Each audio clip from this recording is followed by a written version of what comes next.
Okay, let's look at the comparison of Hinduism versus Buddhism. When we look at these two religions, we got to look into Southeast Asia, in particular, look into India and the Indus River Valley. Now, we talked before about the Indus River Valley, which sits along the border of modern-day India and Pakistan. But we didn't talk about the group that's really going to be kind of important to that area, and that's the Aryans. Now, you are more familiar with the Aryans when you talk about Hitler and his idea of the Aryan race. And he gets that idea from this group of Aryans, which were a group of lighter-skinned people moving out of the Middle East into India that are going to take over. And when they come over and take over, life as they know it's going to change dramatically. Alright, so the one thing the Aryans believed in was a social hierarchy. Remember, we've talked about class structures and class hierarchies. This one is going to be very particular to India, and more importantly, very particular to a new religion that you're going to see kind of popping up in this area called Hinduism. Alright, in the Hinduism you have what is called the caste system. And in a very simple idea, priests were on the highest part of the caste, peasants were on the lowest part of the caste, but there's different levels in between the castes, which I'm going to show you here in a minute, about the Aryan belief structure and how the caste system works and how it's meant to work within the Hindu idea, the Hindu principle. Alright? Because of the importance of priests in India, religion was greatly followed. Hinduism is going to be the center point of much of what the Aryans and these people in the Indus Valley will do. So let me show you the actual caste system. Now remember, when we look at this, it's not just a caste system through religion, but it's also a class system as well. And you can see here the groups that are considered Aryan versus non-Aryan. Those in white, the Brahmins, the Kshatriyas, and the Vaisyas are the Aryan group, the priests, the warriors, and those who work. And at the bottom are the Sudras. And the Sudras would be considered non-Aryan. They are the peasants at the bottom of the caste system. Okay, so understand the caste as Varna. Now, we're not going to get into too much about Varna and Jati, which are two main deep parts of the caste system, but understand where the caste system kind of originates from. And of course, it's a very unclear origins. The one thing about Hinduism is you don't have a very clear distinction of where it begins. It's not like Judaism, where you can look at creationism. It's not like Christianity, when you look at the birth of Christ. It's not even like Buddhism, which we'll get into with the Buddha going off and looking for enlightenment.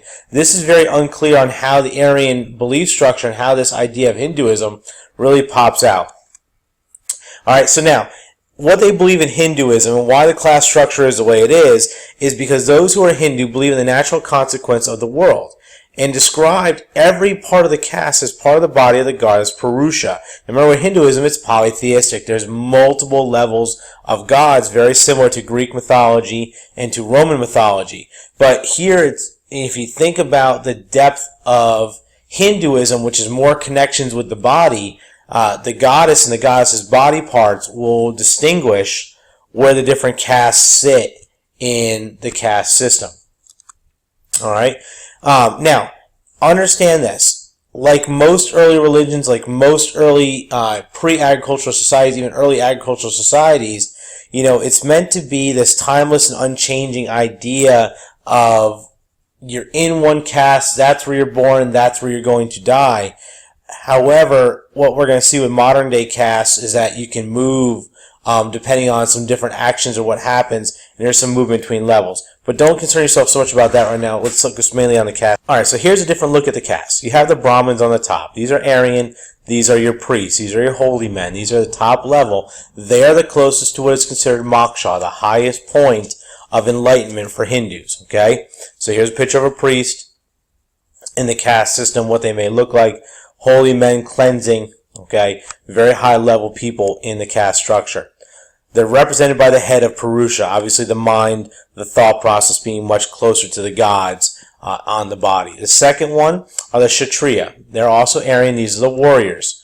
All right, you can see that possibly this is a modern day Aryan caste member that is dressed very elegantly for being a warrior, but they're from a higher class and considered extremely important. Okay, now because they are going to hold up the strength of society, this group is represented by the shoulders. Okay, the shoulders being a very strong, intense part of the body that's going to hold up the rest of society.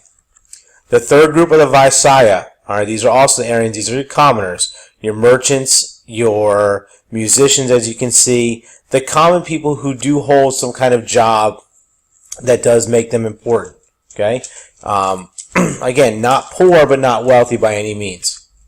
Okay, these are represented by legs. This is usually the largest group that's holding the people up. All right, the strength of the core, the strength of the legs with these Aryan group, this Visaya group. All right, all are considered twice born. They're going to be born again, and this comes to the fluidity of moving up and down the caste system. And of course, at the bottom, you have your Sudra, your non-Aryans, your servants and your laborers. Okay, these are the group that are not dealt with by the other Aryan castes. They believe that if they live a good life, they will move up in the Hindu structure, the Hindu caste system. And then at the very, very bottom, the non-Varna, not actually part of the caste system, are the untouchables. These are those people who do the unclean professions, those who work in the sewage, those who do not really classy type jobs, but they are the bottom of society and they're not meant to be touched. And you can see here's a modern day picture of India, where you have a Sudra living in a shanty around trash all around them, and you can see big modern buildings behind him. And this is still going on today in India and has not changed since the time of the early caste system. Now, as we kind of flip back and forth, understand, we're looking at the main core structure of Hinduism, and the belief is that the spirit or the soul, they believe the spirit of the soul is born again and again, over and over again. And if you do well, you move up in the caste system, moving up closer and closer to this godly state of what is called moksha.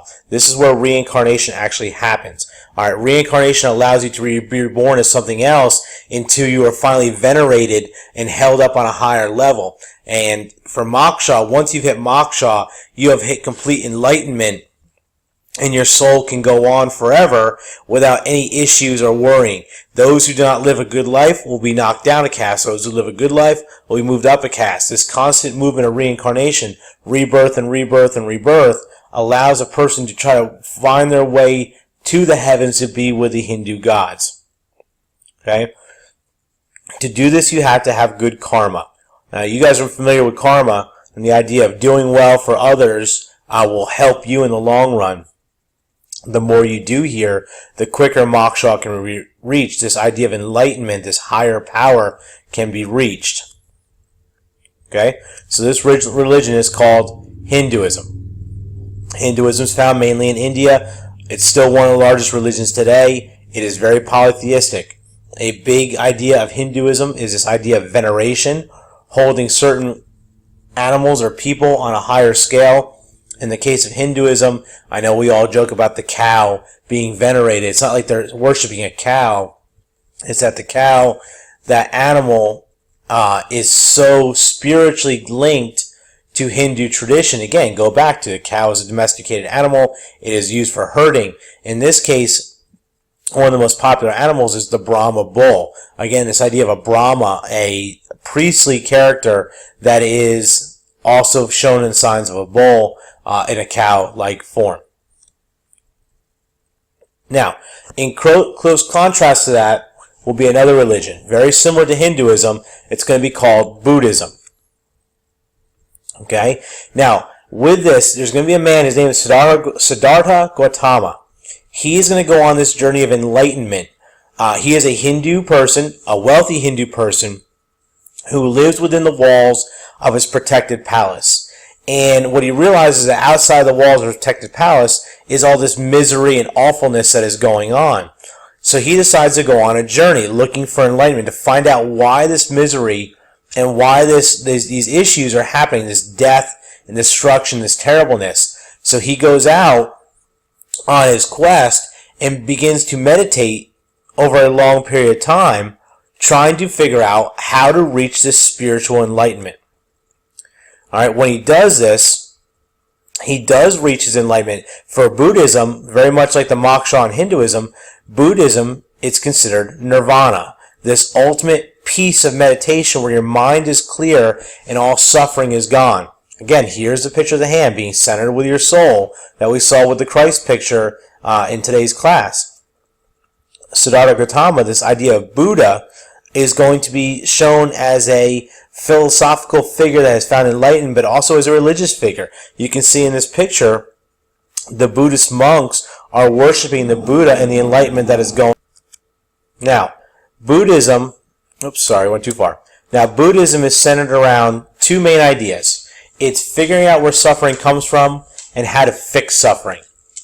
So what Buddha has come up with, or had come up with, is this idea of what is called the Four Noble Truths. The movement from pure suffering to enlightenment, to clear one's mind, to ease their pain of suffering. And within those Four Noble Truths, he has created what is known as the Eightfold Path. 8 stages a person must go through to fully reach nirvana, and the process that it actually takes to get there. And it's not meant to happen in one lifetime. So you have, again, this idea of reincarnation. Buddhism stems directly from Hinduism, but Buddha himself would probably view himself more as a philosophical person than as a deity, a god, or religious person. And there are 2 forms of Buddhism that are out there today. There's what's called Theravada Buddhism and Mahayana Buddhism. One, the Theravada, is very philosophical, Buddha as an enlightened philosopher, where Mahayana is Buddha as a god, a deity that can kind of contain and control all. And we'll discuss Buddhism a little bit more in depth in class.